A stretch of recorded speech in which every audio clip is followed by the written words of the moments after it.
Hello, Brian McKenzie here from Maynooth University, Critical Skills. And this lecture is about searching as strategic exploration. This is one of the frames from the Association for College and Research Librarians, Framework for Information Literacy in Higher Education. It is one of my all-time favorite frames. Now, I know if you've seen the other lecture, you may say, well, I thought Scholarship as Conversation was your favorite frame.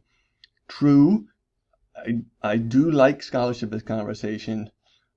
I also like Searching as Strategic Exploration, so I guess they're my top two frames. And the reason I like Searching as Strategic Exploration is because I think it captures what is really fun and rewarding and challenging about academic work. And that's the sort of detective work, or the intellectual, the exploration work, the kind of detective work to find things and discover things. That's exceptionally rewarding, and it's a great feeling of accomplishment to have these, to go through this process and engage in that. So that's why I really do like Searching as Strategic Exploration, this metaphor for this. So we look at the one-line definition here. Searching for information is often nonlinear and iterative, requiring the evaluation of a range of information sources and the mental flexibility to pursue alternative avenues as new understanding develops. So we'll just unpack this a little bit. Nonlinear and iterative. So nonlinear just means, well, I mean, as it implies, it's not a straight line from point A to point B. There's lots of different ways you can get to the destination, or the research destination, if you will. And also, we'll get to that, some of it's going to be dead ends. Iterative is a process that you repeat, and you can basically alter it or change some aspect of it and then repeat it. Okay. In this case, tweaking something about a keyword is the most kind of common thing you would do. And then the mental flexibility to pursue alternative avenues as new understanding develops. So the process of searching will actually, in some very deep, meaningful ways, start to inform your understanding of the topic. So you're not just finding sources, you're actually starting to, through this process, to learn and figure out things about the topic. So you have the mental flexibility to kind of, if things start to crop up on, or you start to see things, that you adapt and change strategies. Now, let's unpack a few of the practices and dispositions. Now, I like to start with the dispositions. So mental flexibility and creativity. So this is important. I mean, creativity is about thinking of ways of searching, combinations of search terms, places to look, and other things like that. So being creative about that, looking for connections that are sort of less obvious. Mental flexibility, I kind of talked about that. But this is kind of important. Understand that first attempts at searching do not always produce adequate results. So when you're starting off as a junior scholar, a university student, you will spend time doing searches, and you won't find good stuff. You won't find material. You won't have adequate results. Now, you're talking to you're listening to a historian. I mean, this is the historians all over the world. We deal with this. I mean, the historians travel to archives on the other side of the planet and look for things, and actually don't find stuff. So this happens a lot. And we'll look at seek guidance from experts such as librarians, research and professionals, and lecturers. Recognize the value of browsing and other serendipitous methods of information gathering. So serendipity is accidental discovery of things. Fleming's discovery of penicillin is probably the most famous example of serendipity. He had these petri dishes, so the story goes, of bacteria, and one of them was contaminated with fungus, and he noticed that the contaminated petri dish, the bacteria was not growing, were not growing around it, and lo and behold, that was how he discovered penicillin, and or at least the fungus that you isolated from. So yeah, as you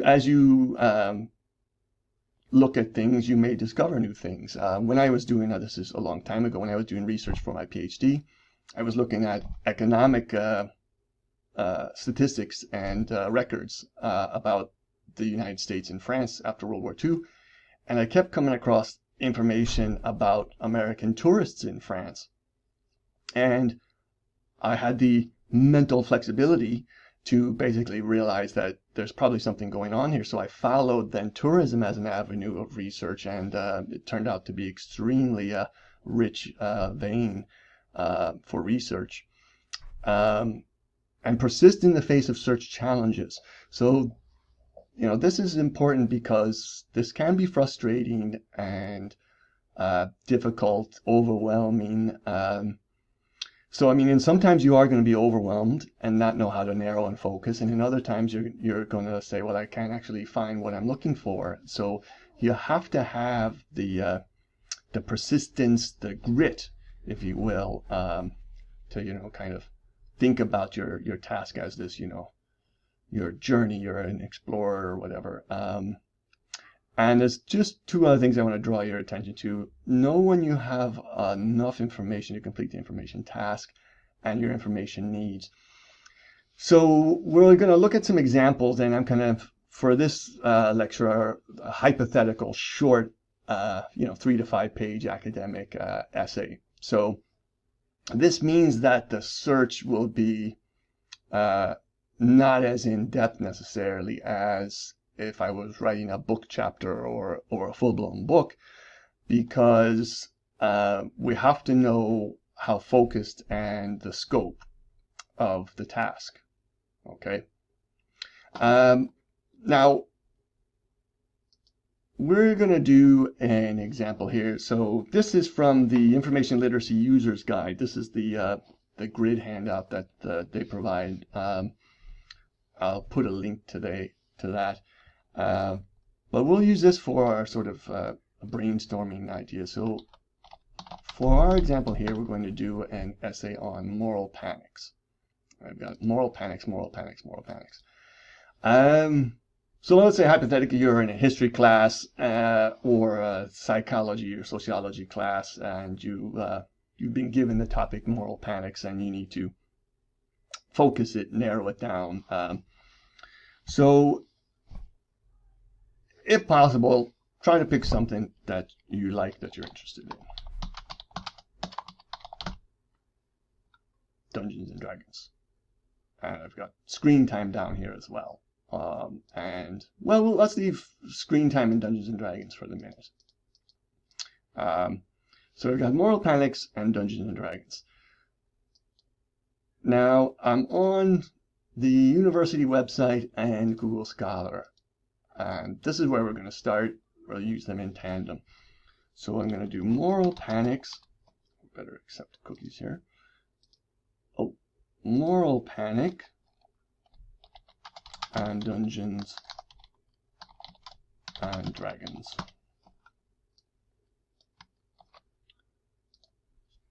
Search, and then I've copied it, and I'll chuck it into Google Scholar as well.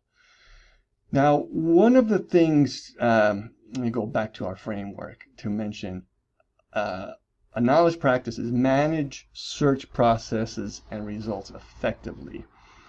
So I'm using Zotero, and this is a reference, a source reference citation software that's free. You can download it and install it on your computer.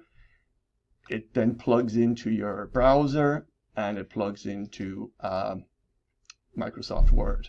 There's other ones. I think Mendeley is a popular one. You don't necessarily have to use Zotero or Mendeley, but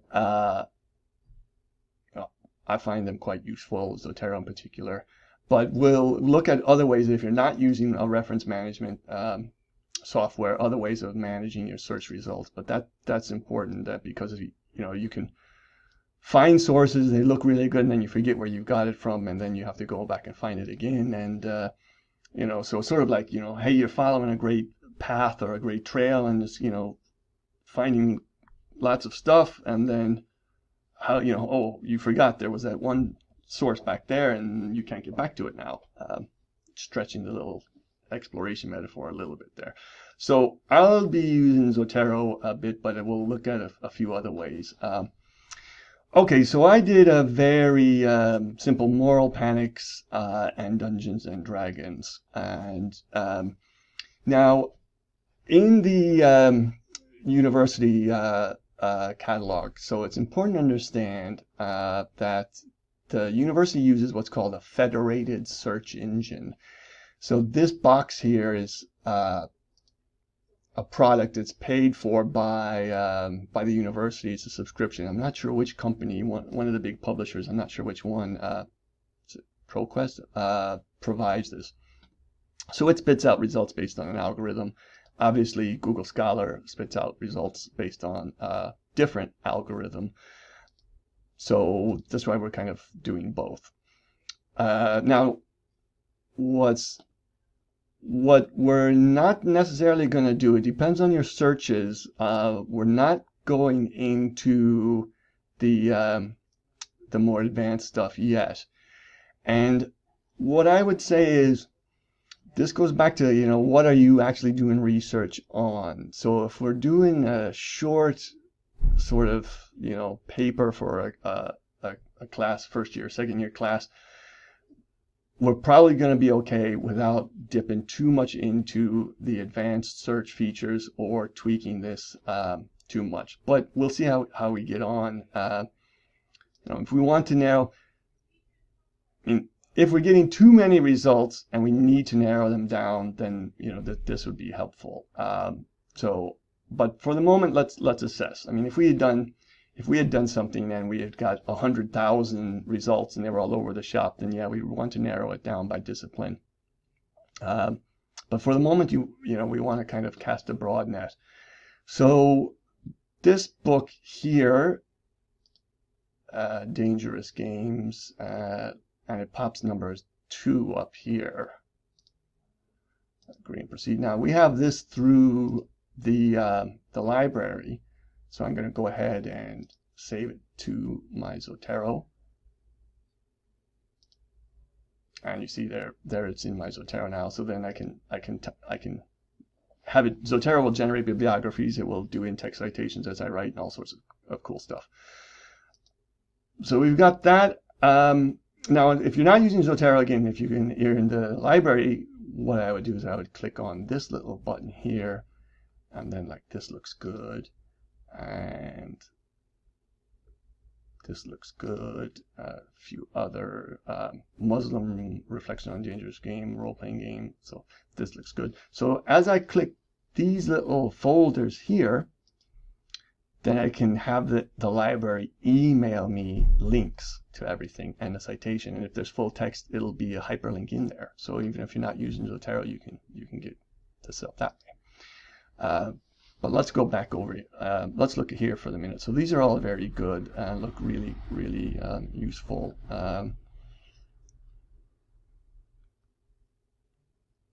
Religious phenomenon. Let's just have a look at here. Agree and proceed. Lots of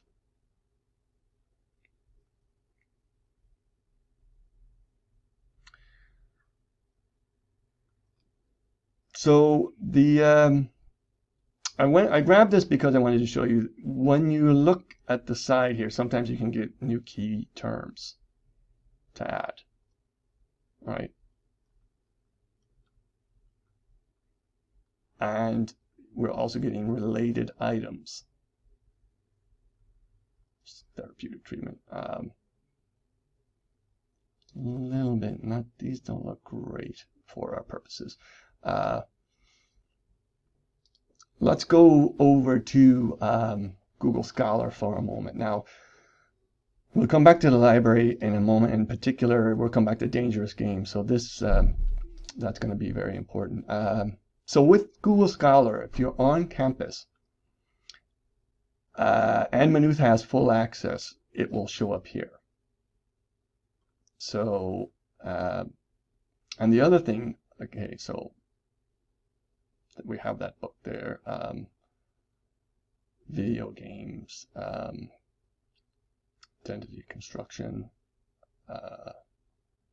American Journal of Play,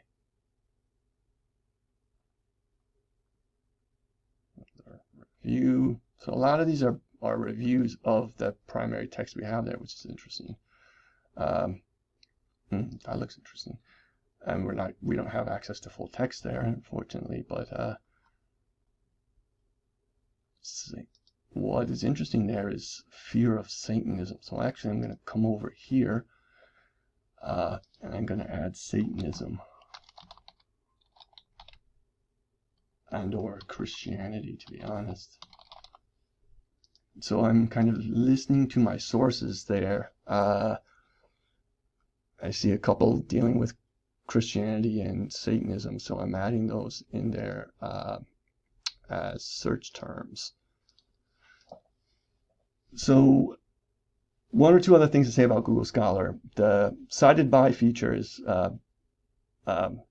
fantastic. Now, so we don't, for example, we don't have full text access to this, unfortunately. But again, it's worth looking at the abstract because you might figure out something. Well, for example, here we go. So, instigated by the Christian right via organizations such as BAD, Bothered About Dungeons and Dragons. So, that's actually going to be a search term.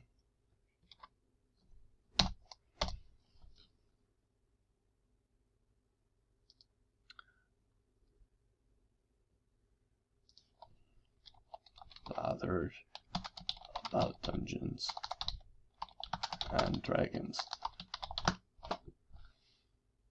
So that's kind of an interesting thing. So even though we don't have full text access to that, which is kind of annoying, and you could actually, what I would do is, this is where it talks about asking the librarian for or somebody for help. I might go to the library with the citation here and say, is there any way that I can get this? Now they may say no, but it would be worth trying to get this as a particularly applicable source. But even if we don't get it, it did give us a great lead, which is Bothered About Dungeons and Dragons, that organization.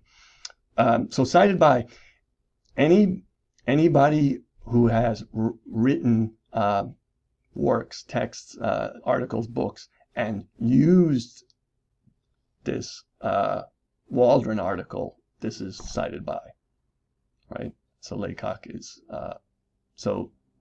and related articles. So with Google Scholar, it gives you can kind of just browse. And as you're finding things, you can click on that little quotation mark and grab like the Harvard citation and copy and paste it into a Word document. Or if you're logged into your Gmail account, you can actually start saving them. Okay, we did Bothered About Dungeons and Dragons and actually started to get some interesting satanic cults, satanic plays, Dungeons and Dragons and Breeding Ground, the Satanism scare, Dungeons and Dragons controversies, Demons and Devils, the moral panic surrounding Dungeons and Dragons, the history honors thesis.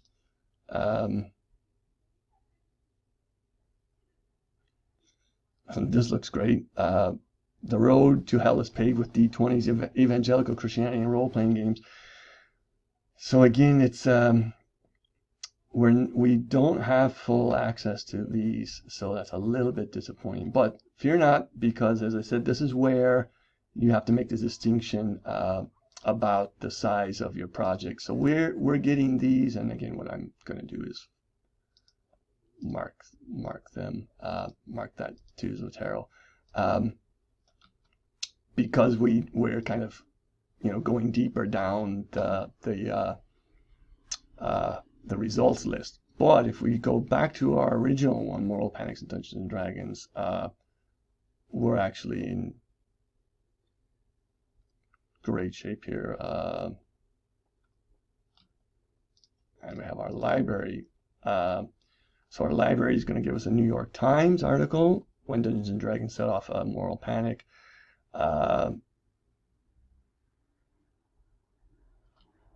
We've got this article here, some ethics. That's a book review. And then we're kind of going a bit astray here at the moment. Now,